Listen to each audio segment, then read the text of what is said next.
अनीता लोकगीत। तो सुन लीजिए आप लोग। चैनल का नाम है रिद्धि सिद्धि और हमारे चैनल का नाम है पूजा ऑफिशियल। दोस्तों हमारे चैनल का नाम है निधि मिश्रा ऑफिशियल और एक चैनल है निधि मिश्रा वायरल 1। आप लोग प्लीज जाइए, ढेर सारा प्यार दुलार दीजिए और आप लोग चैनल है कंचन रॉय यूपी 72।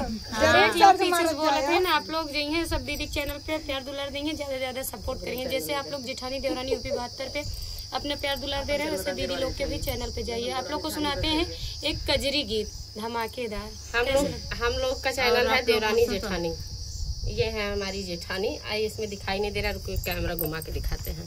ये देखिए, ये हमारी जेठानी है, हमारी देवरानी, बस यही चैनल है। चलिए आप लोग को सुनाते हैं प्यारा सा कजरी गीत। अबे की सावन में साजनवा बोला घर कहिया जाना। अबे की सावन में साजनवा बोला घर कहिया जाना। ठीक खरियान भाई हरियलिया बोला घर कहिया जाना। ठीक खरियान भाई हरियलिया बोला घर कहिया जाना। 4 महीना राजा गरमी के दिनवा, 4 महीना राजा गरमी के दिनवा। टप टप चुए पसीनवा ना, टप टप चुए पसीनवा ना। बोला घर कहिया जाना। साथी सहेल सब मारे तनवा। बोला घर कहिया जाना।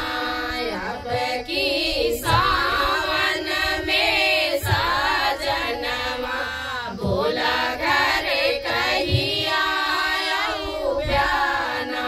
साथी सहेल रे मारे तनवा। बोला घर कहिया जाना। 4 महीना राजा बरखा के दिनवा, 4 महीना राजा बरखा के दिनवा। टप टप छुए झोपड़िया ना, टप टप छुए झोपड़िया ना।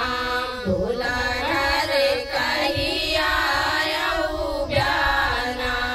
साथी सहेल सब मारे तनवा। बोला घर कहिया जाना। सावन भादव के घनिया दियरिया, सावन भादव के घनिया दियरिया। भोला घर कहिया जाना। सावन भादव के घनिया दियरिया। थड़े थड़े का पैसा रनिया ना, थड़े थड़े का पैसा रनिया ना। बोला घर कहिया जाना। अब की सावन में साजनवा बोला घर कहिया जाना। काहे के राजा तू तो गया परदेसवा, काहे के राजा तू तो गया परदेसवा।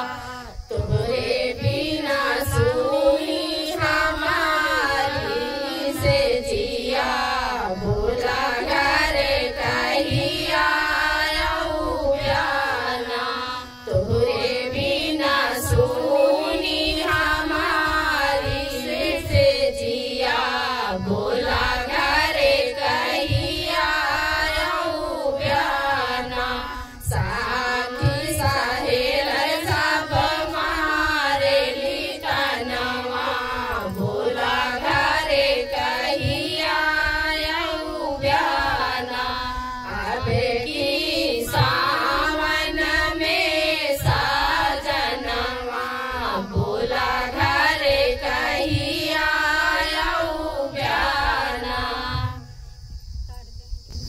तो आप लोग जाइए इस गाने पे ढेर सारा प्यार दुलार दीजिए, आशीर्वाद दीजिए आप लोग।